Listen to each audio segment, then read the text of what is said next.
ಎಲ್ಲರಿಗೂ ನಮಸ್ಕಾರ. ಸವಿತಾಸ್ KYC ಲಾಗ್ಗೆ ಸ್ವಾಗತ. ಇವತ್ತಿನ ರೆಸಿಪಿ ಎಲೆಕೋಸ್ ಪಲ್ಯ ಅಂದ್ರೆ ಕ್ಯಾಬೇಜ್ ಕರಿ. ಕ್ಯಾಬೇಜ್ ನ ಬೆನಿಫಿಟ್ಸ್ ಬಂದು ಅದು ರಿಚ್ ಇನ್ ಹೈ ಫೈಬರ್ ಇರೋದ್ರಿಂದ ಹೆಲ್ದಿ ಡೈಜೆಷನ್ಗೆ ಹೆಲ್ಪ್ ಮಾಡುತ್ತೆ. ಇವಾಗ ಹೇಗ್ ಮಾಡೋದಂತ ನೋಡೋಣ. ಕ್ಯಾಬೇಜ್ ನ ಸಣ್ಣದಾಗಿ ಹೆಚ್ಚಿಡ್ಕೋಬೇಕು.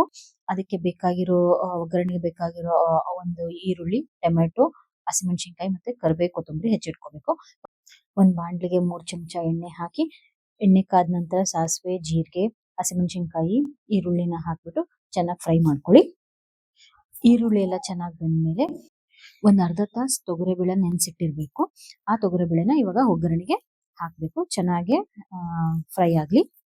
ನಂತರ ಟೊಮೊಟೊನ ಹಾಕಿ ಚೆನ್ನಾಗಿ ಮಿಕ್ಸ್ ಮಾಡಿ, ಇದಕ್ಕೆ ರುಚಿಗೆ ತಕ್ಕಷ್ಟು ಉಪ್ಪು, ಅರಿಶಿನ ಪುಡಿ, ಬೆಲ್ಲ ಹಾಕಿ ಎಲ್ಲ ಮಿಕ್ಸ್ ಮಾಡಿ, ಸಣ್ಣದಾಗಿ ಹೆಚ್ಚಿಟ್ಟಿರುವಂತಹ ಎಲೆಕೋಸ್ನ ನೀಟಾಗಿ ನೀರಲ್ಲಿ ತೊಳೆದ್ಬಿಟ್ಟು ಅದನ್ನ ಇವಾಗ ಒಗ್ಗರಣೆಗೆ ಮಿಕ್ಸ್ ಮಾಡಿ, ಅದ್ರೊಳಗೆ ನೀರಿನ ಕಂಟೆಂಟ್ ಏನು ಇರಬಾರ್ದು, ನೀರನ್ನ ಚೆನ್ನಾಗಿ ಬಸ್ಬಿಟ್ಟು ಬೇಯಿಸ್ಬೇಕು.